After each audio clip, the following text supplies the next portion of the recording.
कल्पना करो, एक ऐसी दुनिया की जहां तुम्हारे पास कोई विकल्प नहीं है, जहां जिंदगी और मौत के बीच कोई फर्क नहीं, जहां तुम्हें हर रोज एक नई पीड़ा सहनी पड़ती है और फिर भी तुमसे उम्मीद की जाती है कि तुम मुस्कुराओ।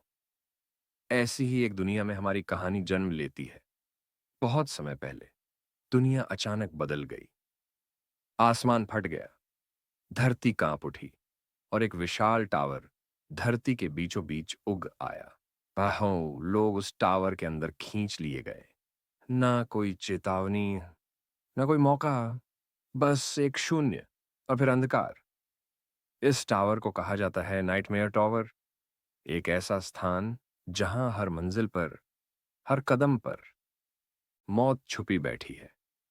लेकिन इस टावर में एक सिस्टम भी था जो लोगों को एक खास विकल्प देता था।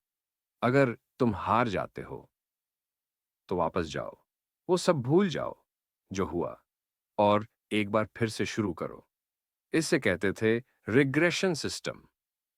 लोग हारते रहे, मार खाकर, चीखते हुए, टूटते हुए, फिर पीछे जाते और सब भूलकर दोबारा कोशिश करते। लेकिन हर बार कुछ उनके अंदर मर जाता था। हर बार एक हिस्सा खो जाता था। उनकी यादें, उनकी इंसानियत, उनका आत्मसम्मान। वो लोग बार-बार सिस्टम के आगे झुकते रहे क्योंकि उन्हें लगता था और कोई रास्ता ही नहीं है अच्छा है। लेकिन एक दिन एक इंसान ने इस चक्रव्यूह से बाहर निकलने का फैसला किया। उसका नाम था जेहवान। जब सिस्टम ने उससे कहा, तुम रिग्रेस क्यों नहीं कर रहे? तुम हार चुके हो। अब वापसी का समय है। तो जेहवान ने एक शांत लेकिन ठोस जवाब दिया, नहीं, मैं पीछे नहीं जाऊंगा, क्योंकि पीछे जाना मतलब खुद को मार देना है। यह एक आसान निर्णय नहीं था। सारे साथी जा चुके थे। वो अकेला था। टावर में हर तरफ राक्षस थे, गहरे अंधेरे थे, भ्रम था और एक ऐसी शांति जो किसी तूफान से पहले की होती है।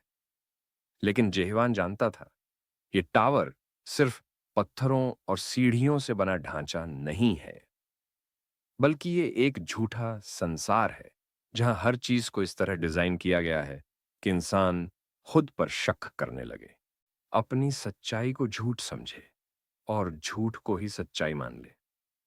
जेहवान ने लड़ना शुरू किया, न केवल उन दैत्याकार जीवों से, बल्कि अपने भीतर के डर, अकेलेपन और संदेह से भी। हर कदम पर सिस्टम उसे तोड़ने की कोशिश करता। हर मंजिल पर उसका विश्वास डगमगाता, पर फिर भी वो चलता रहा। उसने अपने हाथों से तलवार बनाई, अपने शरीर से ही कवच गढ़ा, अपने साहस से ही खुद को ढांप लिया। वो भूखा था, थका हुआ था, पर उसकी आंखों में अब भी वो रोशनी थी जो सिस्टम के अंधेरे को चीर सकती थी। समय बीतता गया और जेहवान अब वो इंसान नहीं रहा जो कभी पहली मंजिल पर खड़ा कांप रहा था। अब वो एक योद्धा था जो किसी देवी या भगवान से कम नहीं लगता था, क्योंकि उसने वो कर दिखाया था जो हजारों नहीं कर पाए। उसने सिस्टम को नकार दिया। उसने ये सिद्ध किया कि ताकत सिर्फ तलवार से नहीं आती, बल्कि अपने फैसलों से आती है। और शायद यही वो पल था जहां एक नया युग शुरू हुआ। जब हम पहली बार the world after the fall को पढ़ते हैं तो लगता है ये एक फैंटेसी कहानी है। लेकिन जैसे जैसे हम इसके पन्नों में गहराते हैं, हमें समझ आता है ये सिर्फ एक मनहवा नहीं है, ये एक आईना है जो हमारी ही दुनिया को दिखाता है। कभी हम भी एक सिस्टम के हिस्से होते हैं जहां रोज वही जिंदगी, वही नियम, वही संघर्ष चलते रहते हैं। और फिर एक दिन हमें भी अपने अंदर के जेहवान को जगाना होता है। जब कोई सब कुछ खो देता है तो वो क्या करता है? हार मान लेता है या फिर वो खुद को फिर से गढ़ता है? जेहवान ने अपनी यात्रा शुरू की थी, एक ऐसे रास्ते पर जिस पर चलने वाला कभी लौट कर नहीं आता। वो अकेला था, पर शायद अकेलापन ही उसका सबसे बड़ा साथी था। वो अब टावर की एक एक सीढ़ी चढ़ता जा रहा था। हर मंजिल उसके लिए सिर्फ एक चुनौती नहीं थी, बल्कि एक सवाल थी। क्या तू सच में अलग है बाकियों से? क्या तू सच में इस दुनिया से बाहर निकल सकता है? हर जगह भ्रम था, हर मंजिल पर एक नया छल। कोई नकली साथी बनकर उसे धोखा देता, तो कोई असली दुश्मन बनकर सामने खड़ा हो जाता।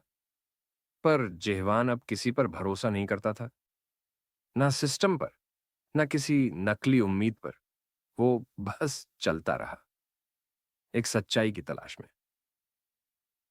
टावर की अगली मंजिल पर पहुंचते ही एक नई दुनिया सामने थी। एक विशाल काली जगह, जहां न जमीन का अंत था, न आसमान का। बस एक अंधकार, और उसके बीचों बीच खड़ा था एक दरवाजा। लेकिन उस दरवाजे के सामने खड़ा था गेट गार्डियन, एक राक्षसी आकृति, जिसकी आंखों में ऐसा ठहराव था जैसे वो सदियों से किसी का इंतजार कर रही हो।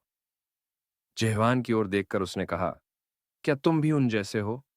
एक और भ्रमित आत्मा जो शक्ति के पीछे भाग रही है। पर जेहवान ने कुछ नहीं कहा।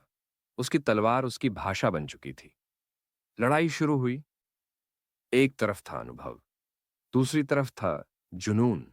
हर बार ऐसा लगता जैसे आकाश फट पड़ा हो।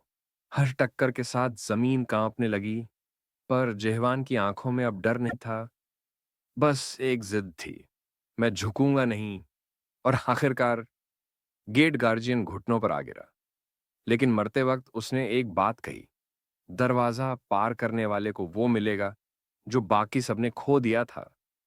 जेहवान रुक गया, उसके कदम थम गए, क्योंकि पहली बार उसे लगा शायद ये दरवाजा सिर्फ बाहर जाने का रास्ता नहीं है, बल्कि भीतर झांकने का भी एक मौका है। दरवाजा खुला, और से जेहवान एक अजीब सी जगह पहुंच गया। यहां कुछ भी वास्तविक नहीं था। न जमीन थी, न दीवारें, न आकाश। बस यादें थीं, उसके बीते हुए पल, वो लोग जिन्हें उसने खोया, वो चेहरे जो कभी उसके साथ थे, मां की मुस्कान, दोस्तों की हंसी, एक पुराना घर जहां वो कभी जीता था। उसने अपनी आंखें बंद की, और पहली बार उसकी पलकों से एक आंसू गिरा। लेकिन वो आंसू दुख का नहीं था, बल्कि स्वीकार का था। मैं अब पीछे नहीं देखूंगा। मैं जो कुछ था वो खत्म हो चुका है। अब मैं वही बनूंगा जो मैं खुद चुनूंगा। जब जेहवान उस जगह से बाहर निकला, तो वो पहले जैसा नहीं रहा। अब उसकी आंखों में सिर्फ आग नहीं थी, अब उसमें शांति भी थी। एक ऐसी शांति जो तूफान से पैदा होती है। अब वो सिर्फ लड़ नहीं रहा था, अब वो जी रहा था। हर अगले कदम के साथ वो उस भगवान के और करीब पहुंच रहा था जिसने ये सब रचा था। और शायद बहुत जल्द वो उससे आमना सामना करेगा। इस बार वो नहीं रुकेगा। इस बार वो खुद अपनी किस्मत लिखेगा।